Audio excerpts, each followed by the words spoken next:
Well, hello and a very warm welcome to our IGF studio. We are broadcasting live from the Geo Convention Centre in the heart of Mumbai and online at Daily Hunt and on the India Global Forum website. So welcome to everyone who is joining us here online. Well, here at the IGF studio, we will be deep diving into the detail of what we've heard on the main stage. To join our conversation, you can use our hashtag, which is IGF Mumbai and Next10. Now, according to the IMF, India is set to contribute more than 16% of global growth this year. So as a land of opportunity, how can global investors, international funds, and governments leverage this unprecedented growth and set themselves up for success? Time now to find out through some of the opportunities in transforming the nation. So I'm absolutely delighted to be joined by our guests. Please give a very warm welcome to Romal, Shetty, the CEO of Deloitte South Asia. He joins us here today. We also have Neeraj, Seth, the CIO and head of Asia Pacific Fundamental Fixed Income at BlackRock. We also have Rahul Bajoria, who is the Managing Director and Head of EM Asia and Economics at Barclays. And we are also joined by Jeremy Warner-Allen, who is the Chairman of Mercantile Ports and Logistics.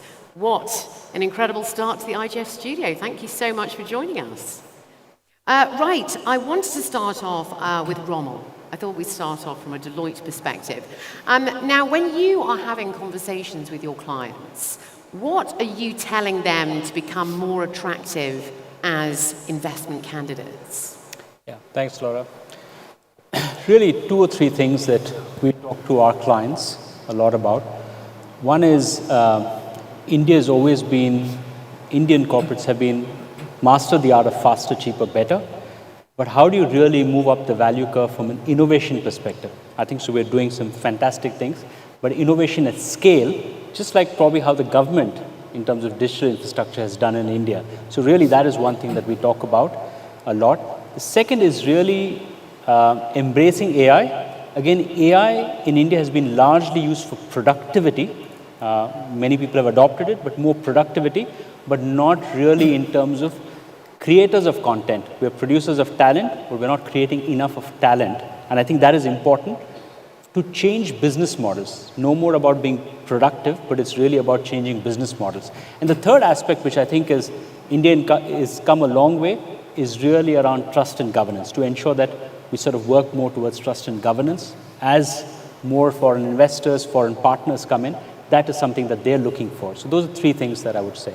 Very good points there. Neeraj, over to you. It seems to be there is a very positive investment climate over here. But what would you say are the key drivers that have helped India position itself as, an attractive capital flow, stage in the last few years? And also, given the rise of geopolitics and the tension and the market volatility, do you think maybe India is actually one of the safest bets for global investors right now then? What's your take on that? Sure. I do believe the whole idea of investing in India is built on the fundamentals. Geopolitics is a tailwind, not the driver of that view around investing in India. So if I take a step back and think about the last 10 years, it's a combination of stability, the build of infrastructure, and the demographics, which actually is the foundation of the India growth story from here. In terms of stability, it's the politics, policy, macroeconomics. You've seen a significant shift. If you go back to 2013 taper tantrum, the country has come a long way. You see the policies which are on a continuation path. On the infrastructure front is actually quite amazing. The amount of construction you see is just evident in front of your eyes. But it's not just the hard infrastructure, it's also the digital infrastructure. It's just changing the landscape. And lastly, the demographics. India has the benefit. The key always is, if you have the demographic dividend, do you make the best use of it? And lastly, your point about geopolitics, it certainly is a tailwind that India is getting, which is going to keep going in that direction for foreseeable future. So when you put it all together, I do think it's actually one of the better destinations for attracting investments in the world. Very exciting indeed. We're in a good place right now. So it does seem that India's economy is very much in a sweet spot right now. So Rahul, over to you. It's in a sweet spot with the exception of the level of public debt, though. So that's the next sort of focus area I wanted to go into. So how do you assess the potential impact of high levels of public debt, particularly when it comes to the economic landscape, and also how do we create essentially new opportunities? Yeah, so I think, public debt has to be seen in the context of two things. I think one is that if India's growth is high, debt levels are sustainable. So it doesn't really matter that you have high levels of public debt. It's just that you're going to be running it down over the years as your economy grows. The second part is the quality of spending has improved significantly in the last few years. And to Neeraj's point, whether it is the welfare spending through the digital public infrastructure which has been set up, the payment networks, I'm sure everyone has experienced it. Then there's the hard infrastructure where, there's a ton of money being thrown at basically setting up the ports, the railways, the roads. And if like Mumbai is a classic example, the most productive city of the country was always kind of chock-a-block jammed, and now with the kind of infrastructure that's getting built, the productivity gains are going to be tremendous, right? Which is itself going to add probably a few basis points to growth itself. And so from that perspective, I think the combination of the fact that you are a fast-growing economy, you have a young population, you are spending in the right areas, public debt becomes a relatively smaller concern in areas that need to address. And from this perspective, I think, yes, it's an issue, but we are not necessarily seeing wastage as such, right? You are spending in the right areas. So over the years, we will be able to run it down simply because we are investing in areas which will grow and which will kind of, give the dividends back in the right frame. Yeah. Now, speaking of productivity, let's talk a little bit more about global supply chains and access. Which comes to you, Jeremy, of course. The Deputy Minister earlier spoke about making Mumbai a global city through infrastructure and increased access, of course, as well, including ports, and you really highlighted the importance there. So how do you see the growth of India and Mumbai when it comes to a key link, especially when it comes to global supply chains? I think global supply chains is a bit difficult for me to actually comment on, because that's not really what we do. What we do have at Karanja is a fantastic site. We were lucky enough to secure this site back in 2010, or at least got the permissions from government to build and develop a port there. Now, having that opportunity and seeing that opportunity back in 2010 was fairly long-sighted of the investors. And I'm pleased to say that faith in the company, that faith in the site has been borne out.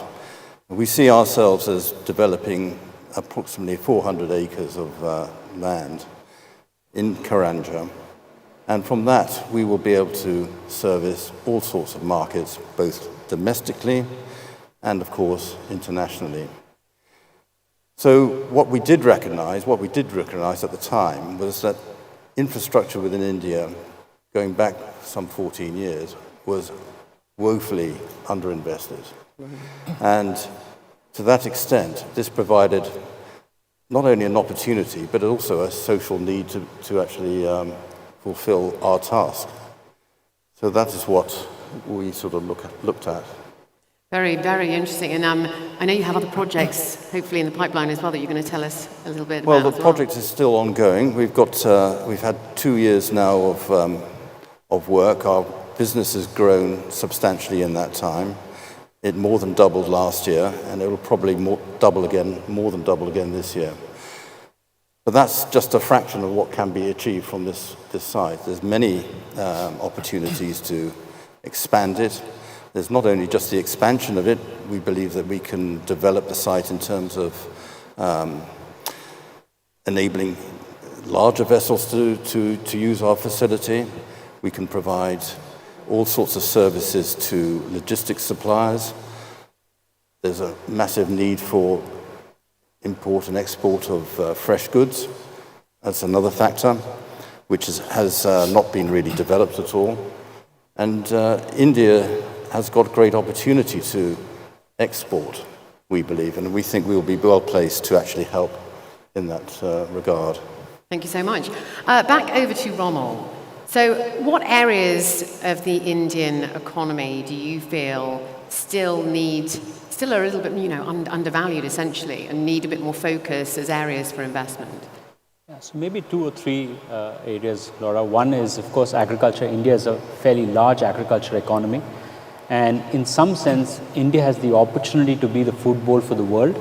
So really bringing in agri and agri-tech and a lot more private players into agriculture, I think is definitely one area. Second is healthcare, with the number of things that are happening. I think we're really getting technology to the last man. I think the Deputy Chief Minister spoke about it.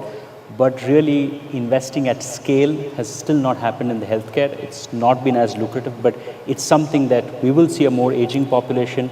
We will see a little bit more affluent population. So it's clearly an area where I think India needs to invest. Third is, I would say, while we're focusing a lot on infrastructure, but the infrastructure equipment companies itself actually are largely imported. So how do we sort of build in that infrastructure within the country as part of Make in India? I think those are three places that I would, say as. And fourth, India has done tremendous strides in space, largely, in terms of institutions like ISRO. But I think and it's looking at the future. So 10 years hence, how do we sort of build that space ecosystem? Because a lot of the new innovation development, molecule fusing, all of that, meteorite mining, all of that will come in from space. So that's probably a really good area to build. And India has significant knowledge potential in space. Three key areas there, and the space, as you said, is the last one. Yeah, of course. Moving back over to Neeraj, that leads me very nicely over to you. So what additional factors do you think are really going to be important to unlock India's potential and its growth potential, essentially, over the next 10 years? So a lot of the foundation has been built, we talked about, in terms of infrastructure, the policy. But when you look forward, I would say there are three areas that would be critical for further action. So first is continuation of structural reforms. The second is around the human capital development. And the third would be the technology. And Rick talked a lot about the technology aspect in the previous session. So on the first one, there have been a number of reforms that have happened over the last decade. Now, if I think about what else is needed in addition to the land, labor, and the other reforms that you would require to unlock, one specific area I would highlight is the capital markets reform. Within that, the deepening and the development of credit markets. Credit is power. So if we get that up and in fact growing over the coming decade, I think it's going to make a big difference in terms of the capital allocation, the cost of capital for the companies to actually grow. On the human capital, it's reasonably straightforward. We have a very strong services industry. If we want to actually win in manufacturing, benefit from the tailwind that you have from geopolitics, we need more human capital ready for manufacturing, which is much more of technical education and the blue-collar workers, which I don't think we have sufficient supply today. And the third is technology, which is absolutely critical. And within that, I'll in fact specify two parts: semiconductors, artificial intelligence. And if I look at last 100 years, you can actually equate semiconductors are like the crude oil of the future, and artificial intelligence will be like electricity. I don't think the countries will actually see the same productivity and the growth without real development in these two parts. Overall, if you can have these, India can really unlock the future growth from 6-7% to maybe 8-9%. Wow, that's really impressive. You heard it here first, ladies and gentlemen. Some very good advice there, I must say. Right, moving back over to Rahul, let's talk about the credit rating for India. Now, the major credit ratings agencies, such as Fitch and Standard & Poor's, have all affirmed the outlook is stable, pretty much a BBB minus, is that right? How do you explain the current credit ratings off the back of the unprecedented growth we've seen then over the past couple of years? Does that correlate correctly? So, Laura, I think oftentimes credit rating agencies tend to look at things in rear view mirror, and so from that perspective, I think the markets are a lot smarter, as Neeraj probably would concur with me. India is already trading probably above where the rating agencies are kind of pegging it to be, and the availability of capital that is there, willing to be deployed in India, in Indian companies, is quite large, right? So you can see the excitement very much build up on the market side of things. At the equity markets, the debt markets, both are doing extremely well. I think the agencies will also play catch up. They have their own formulas in which they kind of come up with these ratings, but I won't really particularly worry about that particular aspect. I think the one point that Neeraj did touch upon, which is very important, is the cost of capital side, right? And this, I think, is fundamentally key to resolving some of the investment challenges and the funding requirements we'll have. for that, we need more domestic savings, ultimately, right? We need foreign savings for sure, but we also need to try and think about how do we further financialize, how do we further encourage people to save more money and, invest in more productive financial assets. I think a lot of groundwork has been done in this, and my hope and my expectation will be that in the next 5 years, bulk of India's investment requirements are going to be met onshore, not necessarily offshore. Thank you so much. Finally, over to Jeremy once again. When it comes to ports and infrastructure, what are the investment opportunities around that? Being someone in the industry, very much at the top of the industry, what's your words of advice when it comes to that segment, investment-wise? Well, I think having the support of government is extremely important. We've been fortunate enough to have that at Karanja. We've worked very closely with all the agencies pertaining to the government bodies, such as customs, planning, you name it. We've pretty much touched everybody. And what's been clear to me is that having met many senior government ministers here, both locally and also at national level, there is a very clear impression that they want to help the country and their citizens develop. That's really important, because when you're investing in a large project such as ours, you're not building it for 3 minutes or the next 5 minutes. It's going to last forever, pretty much. The port in Mumbai, which is virtually closed now, that was first started back in the 18th century. So ports last a very long time. And this is something which we feel a lot of pride in, because we've built one which is a new one, and probably the only new one in the last 10 years. We're the only company which has built one. So that's very important. And that consistency of being able to have a platform whereby you can do business and know that you are not going to be shortchanged or suddenly have a problem is really important for long-term capital. So interesting. Sadly, we don't have any more time, but it's been fascinating sitting down with you all. Thank you so much for sharing all your wisdom and words of advice. Let's hear it for our guests there. Thank you so much.